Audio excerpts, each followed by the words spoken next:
3 number platform पर खड़ी है। धन्यवाद। 1-7-9-2-8 নিউ তিনসুকিয়া রাজিয়া এক্সপ্রেস 3 নম্বর প্ল্যাটফর্ম রোয়া। ধন্যবাদ। Hello, good morning everyone. আশা করি তোমরা নিশ্চয়ই ভালো আছো, আমরাও ভালো আছি। তো আজ আরেকটা নতুন ব্লগে তোমাদেরকে স্বাগত জানাচ্ছি। তোমরা যারা আসামে আছো তারা তো নিশ্চয়ই বুঝতে পারছো যে আমি কোথা থেকে আমার ব্লগটা স্টার্ট করেছি। আর যারা আসামে নেই তারা হয়তো বুঝতে পারছো না, আমি আমাদের রাজ্যের রাজধানী শহর গৌহাটি রেলওয়ে স্টেশনের ওয়েটিং হল থেকে আমার ব্লগটা স্টার্ট করছি। তো আজকে আমি যাচ্ছি গৌহাটি থেকে পাঞ্জাব। আর আমাদের গৌহাটি রেল স্টেশনের ওয়েটিং হলগুলো দেখো কি সুন্দর সুন্দর না, তোমরাই বলো। আর এরকম প্রায় 6-7খানা ওয়েটিং হল আছে আমাদের গৌহাটি রেল স্টেশনে। তো এখন আমাদের ট্রেন ছেড়ে দিয়েছে। আমাদের ট্রেনের টাইমিং ছিল 7:55, ঠিক 7:55তেই আমাদের ট্রেনটা ছেড়ে দিয়েছে। আর ট্রেনটা ছাড়ার পরই রেলওয়ে পুলিশ এসে আমার নাম্বার, সিট নাম্বার আর নামটা ওরা নোট করে নিয়ে গিয়েছে, আর ওদের নাম্বারটা আমাকে দিয়ে গিয়েছে। যদি কোনো প্রয়োজন পড়ে তাহলে ওদেরকে সাথে সাথে ফোন করার জন্য। তো আমাদের ইন্ডিয়ান রেলওয়ের এই সিস্টেমটা কিন্তু খুব ভালো। যে কোনো মহিলা প্যাসেঞ্জার একা একা নিশ্চিন্তে ট্রাভেল করতে পারে। আমার সহযাত্রী যারা আছেন আমরা সবাই একই জায়গাতে নামবো, লুধিয়ানাতে। তো সবাই যখন এক জায়গাতে নামবো তখন তো আর কোনো টেনশন নেই।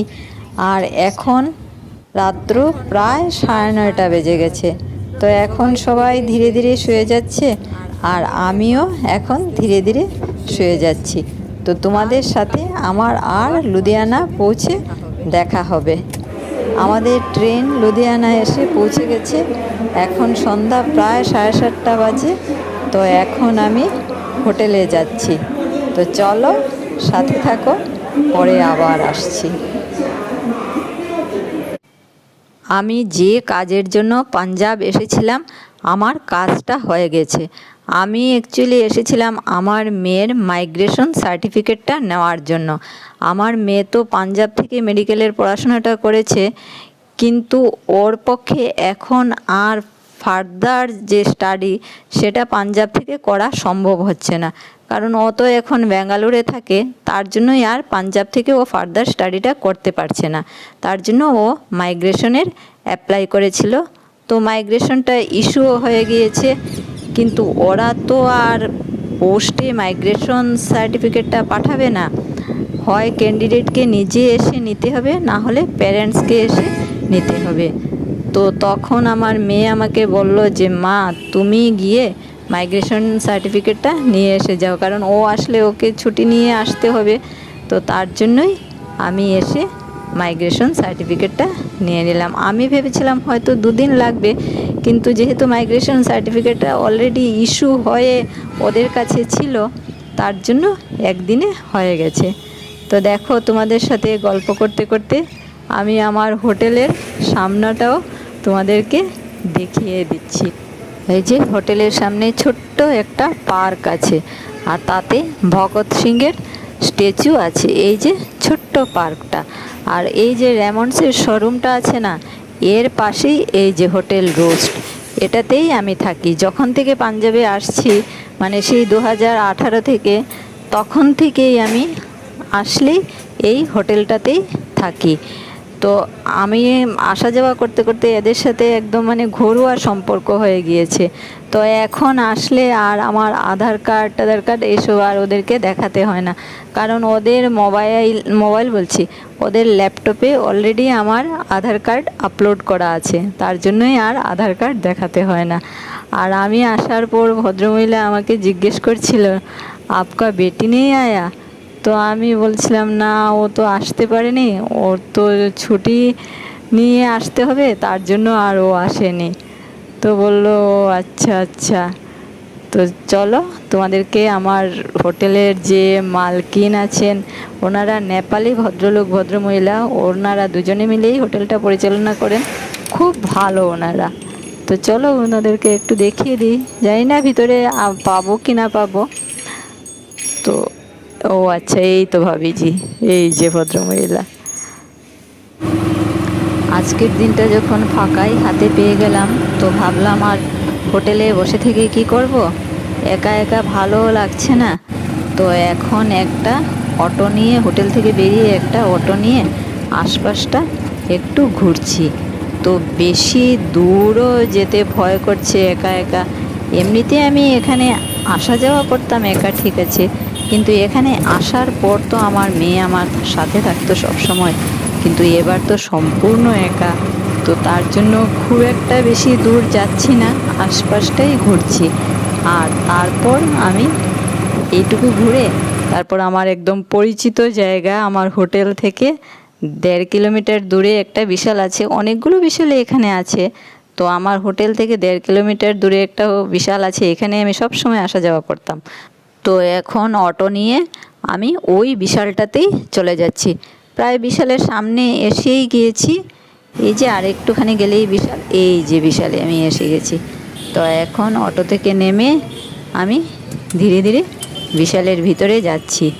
তো জানি না বিশালের ভিতরে যাওয়ার পর ভিডিও করতে দেবে কি দেবে না, খুব সম্ভবত দেবে না, এটাই স্বাভাবিক, কারণ কোনো মলের ভিতরেই তো ভিডিও করতে দেয় না।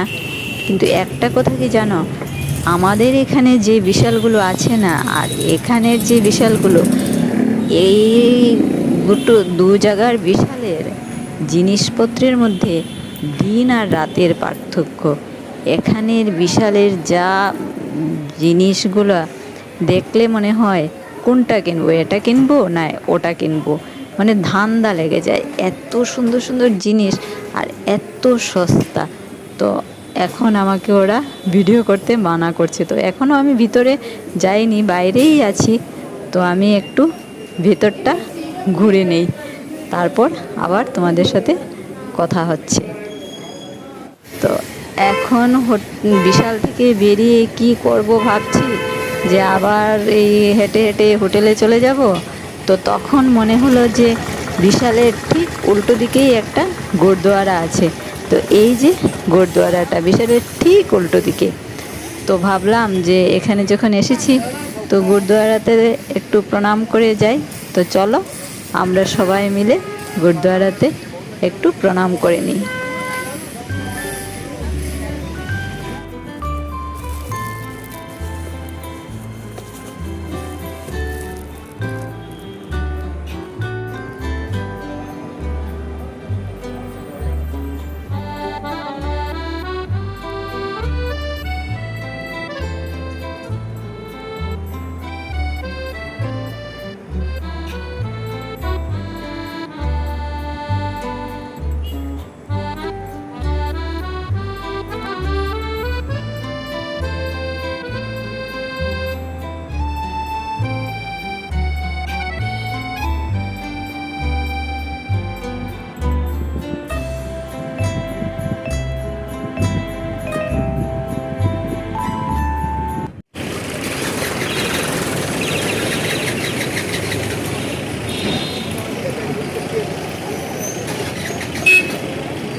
এই যে শর্মা সুইটস, আগে যখন আমি এখানে আসতাম না, আমার মেয়ে আমাকে সব সময় শর্মা সুইটসে নিয়ে আসতো। ও ভীষণ ভালোবাসে দহিবল্লা খেতে, আর আমিও খুব ভালোবাসি। তো দহিবল্লা খাওয়ানোর জন্যই ও আমাকে এই শর্মা সুইটসে নিয়ে আসতো। তো এখানের দহিবল্লা, মানে আমি তো ভারতবর্ষের অনেক জায়গায় ঘোরাঘুরি করি এবং অনেক জায়গায় দহিবল্লা খেয়েছি, কিন্তু পাঞ্জাবের মতো দহিবল্লা হোক, পরোটা হোক, কিংবা যে কোনো খাবারই হোক, পাঞ্জাব মানে খাওয়ার জন্য ভারত বিখ্যাত। কিন্তু এবার আর আমার পাঞ্জাবের দহিবল্লা খাওয়া হয়নি, যেহেতু মেয়ে তো ভালোবাসে দহিবল্লা, তার জন্য ওকে ছাড়া আমার পক্ষে খাওয়া এটা তো অসম্ভব, তাই আর দইবড়া খাওয়া হয়নি। আর এই যে গলিটা দেখছো না, করোনার পর যখন আমার মেয়ে হোস্টেল ছেড়ে দিয়েছিল, তারপর এই গলিতে একটা পিজিতে ও থাকতো। এখানের পিজিগুলা হলো নিচে গ্রাউন্ড ফ্লোরে মালিক থাকে ওর ফ্যামিলি নিয়ে, আর উপরের 2-3টা ফ্লোরে ওরা পিজি হিসাবে দিয়ে দেয়। এখানে বেশিরভাগই লেডিস পিজি। তো ওই গলিতে যে পিজিতে ও থাকতো না, ওই ভদ্রলোক ভদ্রমহিলা ভীষণ ভালো ছিলেন, ওকে মানে নিজের বোনের মতো ওরা খুব আদর যত্ন করতো। খুব ভালো ছিল ওই ভদ্রলোক ভদ্রমহিলা। তো এখন তো প্রায় সন্ধ্যা হয়ে যাচ্ছে, ঘড়িতে প্রায় 7:30টার মতো বাজে, আরও 10-15 মিনিট লাগবে সন্ধ্যা হতে হতে। তো এখন আমিও ধীরে ধীরে আমার হোটেলের দিকে যাচ্ছি।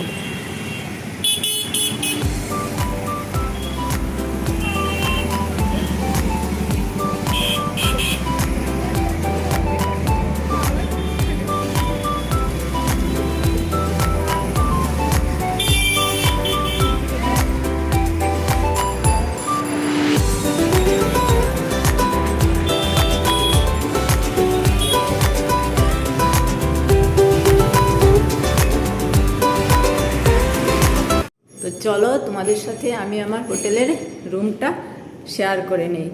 এই যে সামনে 105 নম্বর রুমটা আমার। আমি যেহেতু একা এসেছি তার জন্য সিঙ্গল রুমই নিয়েছি। তো এই যে রুমটা, এখানে একটা বেড, সিঙ্গেল বেড, আর বেডের মধ্যে একটা ফ্লিপ ব্ল্যাঙ্কেটও দেওয়া আছে। আর এখানে টেবিল আছে, টেবিলের সাথে একটা চেয়ার দেওয়া আছে, চেয়ারের মধ্যে টাওয়েলও দেওয়া আছে। আর এখানে একটা জানালা আছে। তো জানালা তো বন্ধই থাকে, কারণ এসি চালিয়ে রাখতে হয় সব সময়। আর এই যে এখানে হলো ওয়াশরুম, এই যে এটা ওয়াশরুমের দরজা। আর এখানে ওয়াশরুমের সাথেই একটা আয়না আছে, তার নিচে বেসিন দেওয়া আছে। আর আয়নার উপরেই আছে টিভি, আর তার উপরেই আছে এসি, এই যে এসিটা। তো ছোট্টর মধ্যে ছিমছাম সুন্দর রুম। আর টেবিলে তো আমার সব সরঞ্জামপত্র সাজানো আছে। এখানে তো প্রচুর গরম, তার জন্য এত জল। আর এই যে এখানে সকালবেলা যে আমি বিস্কিট টিস্কিট খাই, এগুলো বিস্কিট। এখানে আমার একটু ওষুধপত্র আছে, ফ্লাক্স আছে, এখানে হ্যান্ড স্যানিটাইজার, আর এদিকে shampoo, body spray, brush, paste এসব আছে। তো ছোট্টর মধ্যে ছিমছাম সুন্দর রুমটা। আমার ব্লগটা তাহলে আমি আজকের মতো এখানেই শেষ করছি। তোমরা সবাই যে যেখানে আছো ভালো থেকো, সুস্থ থেকো। নেক্সট আরেকটা ব্লগ নিয়ে তোমাদের সাথে খুব শিগগিরই দেখা হবে। Tata, good night.